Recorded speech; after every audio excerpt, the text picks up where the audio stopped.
So here's what I think about comics. First, comics should be read, not collected. Take the books out of the Mylar, fold the covers back, and enjoy a good story for God's sakes. Number two, the best company-wide event crossover style books to date are still Marvel's Secret Wars and DC's Crisis on Infinite Earths.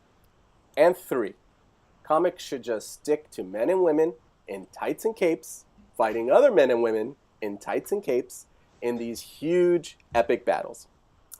Guys, my name is Eric Moro, and welcome to our first episode, our pilot episode, if you will, of Expert Showcase. Our topic du jour today is the new Marvel Now imprint. And joining me for this conversation are the founder of the Marvel database himself, Jamie Hari. Jamie, what's big in your world today? Getting ready for the comic book convention season, if you will. We've got New York, Chicago, C2E2, etc. Getting the sites ready to have lots of exciting news on the sites about those cons. Excellent. And joining Jamie is his right-hand man, Nathan Elliot, admin on the Marvel database. Nathan, what's happening in your world? Hey, Eric. Good to talk to everybody. I am still waiting for my email from Comixology to say, come and get all of the free Marvel #1 books that they put out on Sunday. I got some of them, but then the site crashed, and so now I'm waiting for the rest of them. Yeah, you and me both, sir. You and me both.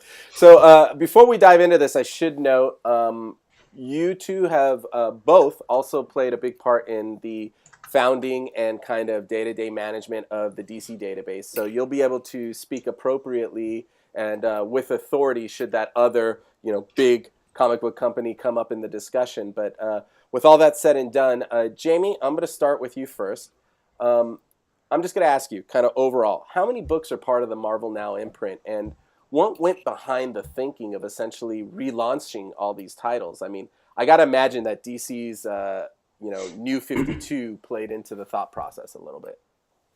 Yeah, I think so. Well, I'd say, first of all, to answer your first question, I think it's just over two dozen titles, maybe 28 or so. The 52, this is probably a directed response to 52 coming from DC.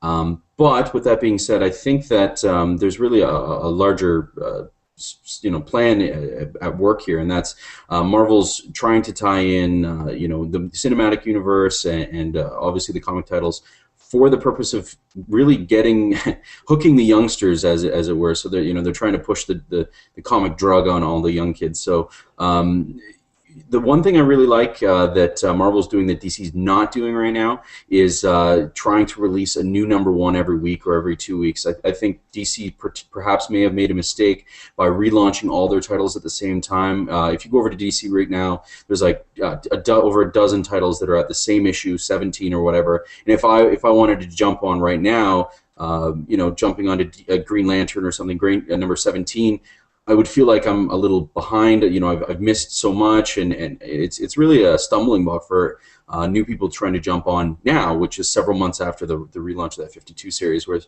Marvel, you've always got a new #1 every couple of weeks. So I think that was a really smart play.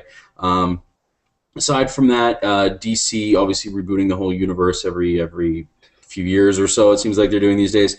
Marvel took a very specific stance that they weren't going to do that, and I think that's really going to benefit them. The two companies definitely have great strategies out to get newcomers in, but I think Marvel's going to probably win this round of new subscribers based on their strategy.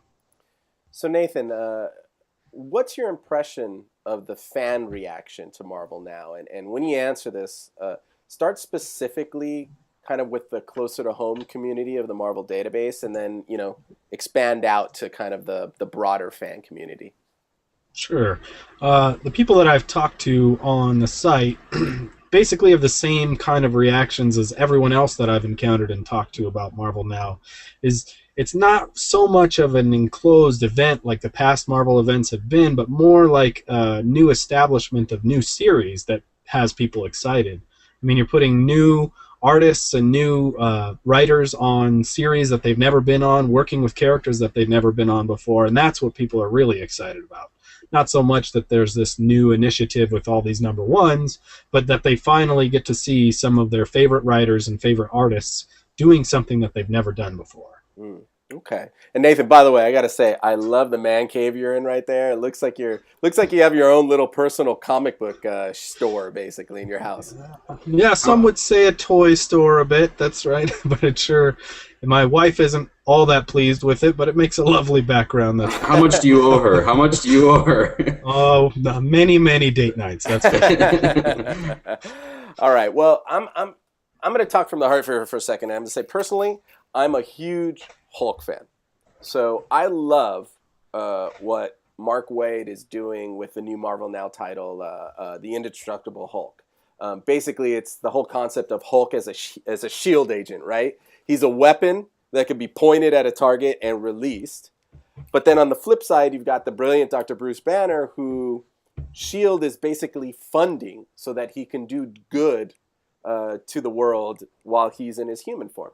To me, that works because it kind of fits right in with what Marvel Studios is doing in their cinematic universe. So, Jamie, I got to ask you, do you think that the Marvel Studios kind of movie world, if you will, played a direct impact on the Marvel Now imprint and the thinking that went behind the relaunch of some of these titles? Well, sure. I mean, we'll talk. We can talk about Guardians of the Galaxy. I think is a great example. Just step away from Hulk for just a second. There's a 0.1 issue of Guardians of the Galaxy, and it's in my opinion a direct play to lead up to what will inevitably be the Guardians of the Galaxy movie. So I wouldn't necessarily say the cinematic universe predicates the comic book, but they tie in one to one, and that's part of their strategy. And why wouldn't it be? But going back to Hulk for a second, I think that, the Hulk was very successful in the Avengers movie as a character, that is to say. Mark Ruffalo played him probably, I might catch some flack for this, but he probably played the best Hulk of the last four anyway. I totally agree with you. Yeah. I was not an Eric Bana fan. The way he played it, Ed Norton, I love as an actor. I don't know how much he knew about the character, but he did an okay job. But I think Ruffalo really killed it, and I think that the success of the character is going to really show through. There's a chance that they'll make a standalone Hulk movie, but I honestly don't think so, because really, as an on-screen franchise character, Hulk is just not a standalone. Since the Bixby Ferrigno days in the late '70s, ultimately Hulk can't really hold his own on the screen, big screen or silver or the little. The TV, but I don't know. I'd like to see it, but ultimately, I think it's going to have to be part of the Avengers or some group play. What I would love to see is a Wolverine Hulk crossover. That takes us back to the first appearances and such of Wolverine. But with all the corporate politics of Fox and Sony Pictures owning all the movie rights to these characters, we're not going to see these types of crossovers that you and I would, I'm sure, love to see for at least 5-6 more years. So I'm going to stay on the kind of topic of movies influencing comics for a second. And the Marvel Now books seem to be borrowing a lot from their cinematic predecessors in the way of genres. And what I mean specifically by that is you've got, your sci-fi books, Guardians, I should say, of the Galaxy, as Jamie pointed out. You've got your kind of heist/caper books with Cable and X-Force. You've even got kind of the indie artsy-fartsy vibe going on with the new Avengers book. So, Nathan, my question to you is, do comic fans want genres mixed in with their books, or do they want to just stick to the straight-up traditional kind of superhero fare? That's a really great observation. I really hadn't thought about the fact that all these new series have different genres attached to them, and then as soon as you brought that up, I started to think about even Captain America has kind of like a Conan kind of vibe where he's stuck on a different planet with everybody else against him. Right. So I could definitely see how there's these different genres playing themselves in all of these different stories, and it probably plays directly into why I like the ones I do and don't like the ones that I do also. I don't think that fans are specifically looking for any genre outside of what they're used to or whatever, but Writers, on the other hand, have to come from a perspective of there's been a lot of superhero stories written with these characters. I mean, you have 50 or 60 years of stories built on these characters. So what they're trying to do to stay relevant, I think, is put these characters into kind of a different genre and expand the whole story in general, and try to spark some new interest and gain readers for a longer term than just their superhero fix. All right, so I'm going to direct my last question to the two of you. Jamie, I'll start with you, and then we'll shift over to Nathan. A very simple question. What is the one Marvel Now book that readers have to pick up, and why? Jamie, go. All New X-Men. I think All New X-Men is really going to be the foundation of a lot of what we'll call impact that we're going to see in the 616 continuity for, perhaps years to come. You've got some of these other books like Fantastic Four, which, by the way, is, if you're talking genre, you've got like a Lost in Space vibe going on over there. But anyway, I would say that All New X-Men is really going to have a longer term impact. I mean, Brian Michael Bendis is writing it, Stuart Immonen's drawing it. It's good. I like it. I mean, it's a great book to read. It's breaking some new ground, and I think great place to jump on if you're not already in. All right, Nathan, go. You took my answer, of course. It's hard to argue with a book that's critically acclaimed, that everyone that you talk to is reading it and enjoying it. Plus, you've got a wonderful writer that's never written the X-Men before and gets a new chance with those characters. And you've got a great artist, not to mention the fact that the thing has come out like every week for 2 months or 3 months now. Yeah. There's 8 issues already. I mean, you can just fly right into the story without having to wait at all. It's fantastic. And then you stack on my favorite team of all time, the X-Men, on top of that, and there's just no contest anywhere else. You were Iceman at Comic-Con last year, after all, so I'll give you that one. That's true. I, on the other hand, disagree Iceman. with both of you guys. I'm going to say Avengers, and the reason why I'm saying that is because, one, Jonathan Hickman is doing some great storytelling over there. 2, As always.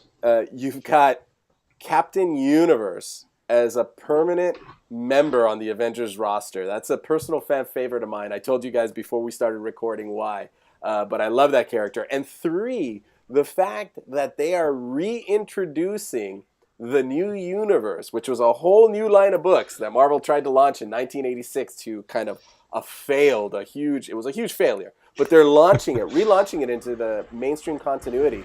I think that's awesome. And for an old-time fanboy like me, it just it fills my heart with rainbows, guys. I love it. All right, guys, that's going to do it for this episode of Expert Showcase. Thanks so much for tuning in. We'd love to hear what you guys thought. So be sure to leave your comments in the comments below. Not only your thoughts, but let us know what you want us to talk about next time. You can also tweet us at WikiaEnt using the hashtag Expert Showcase, all one word. And if you want to kind of pick up on what Jamie and Nathan are doing, be sure to follow them on Facebook, facebook.com/Marvel Database. Thanks, guys. Thanks, Eric. See you later.